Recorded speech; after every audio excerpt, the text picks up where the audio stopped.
The episode on Calypso's island also gives some insight into the Greeks' understanding of their gods. As with the Mesopotamians, the Greek gods are involved in most everything that the humans do. This is particularly clear here, since at key moments in the text, divine intervention is required to move the story along and get things back on track. Although Odysseus himself was long since tired of his life on the island, there was nothing that he could do about it. Thus, the melancholy picture presented of him crying on the beach. Only the gods can do something about his situation. At the beginning of Book 5, it's recounted that Athena addressed the council of the gods and recounted the trials of Odysseus. She urges Zeus, the king of the gods, to intervene. Zeus agrees and immediately sends his messenger Hermes down to the island to tell Calypso that she must allow Odysseus to go and send him on his way. Since she is only a lesser deity with limited power, Calypso is obliged to concede to Zeus's will and complies with the command conveyed by Hermes. Now suddenly things start to happen. She helps Odysseus to build a large raft and prepares food and drink for his journey. She further instructs him about where to sail in order to reach his destination. In her role in this regard, she's been compared with Siduri in the Epic of Gilgamesh. Without the urging of Athena, the intercession of Zeus, and the concrete assistance of Calypso, Odysseus could do nothing and would never have managed to leave the island.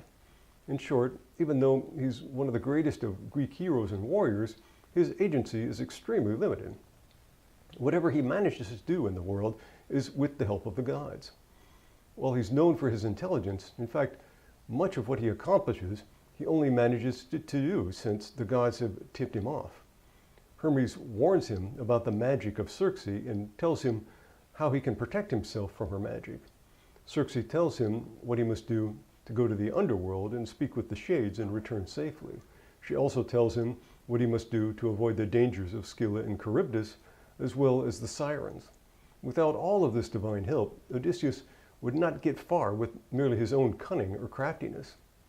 His limitations can be seen abundantly in the various trials that he faces, many of which are also caused by the gods, that is, those who are hostile to him. Just as Enkidu offended the goddess Ishtar and was punished with death, so also Odysseus has offended Poseidon, the god of the sea. Poseidon thus contrives repeatedly to prevent him from completing his journey. Even though his departure from the island of Calypso has been commanded by Zeus himself, Odysseus is still vulnerable. When Poseidon sees him on his raft, he creates a terrible storm in order to shipwreck him. Odysseus complains, quote, "Many are the sorrows the gods of the sky have given me." Thus, the Greeks' relations to their gods are much like those of the Mesopotamians. There are friendly gods and hostile gods, and it's necessary to try to stay on their good side as much as possible. Care must constantly be taken to offer them sacrifices and show them respect and veneration. But despite this, misunderstandings and conflicts will arise, and people find themselves in struggles against individual gods. However, the Greeks seem to be slightly more positive or optimistic in their view of the gods than the Mesopotamians. Despite everything, the Greeks still have some sense of divine justice. Zeus is conceived as a wise and just god in contrast to his pendant Enlil. He's often referred to as Father Zeus, which implies a certain degree of trust and affection. Thus, Odysseus appeals to him as the protector of the rights of guests, and Zeus is invoked to punish the Cyclops for the violation of those rights. There's thus a guiding belief that the gods have a sense of justice and will right whatever wrong one has suffered. This belief seems to be absent in the Mesopotamian worldview.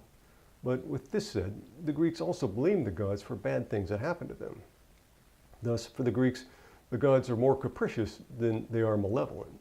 They bicker like children and have different plans and ideas, but admittedly, some of them are disposed in a hostile manner towards specific human beings in the way the Mesopotamian gods seem to be.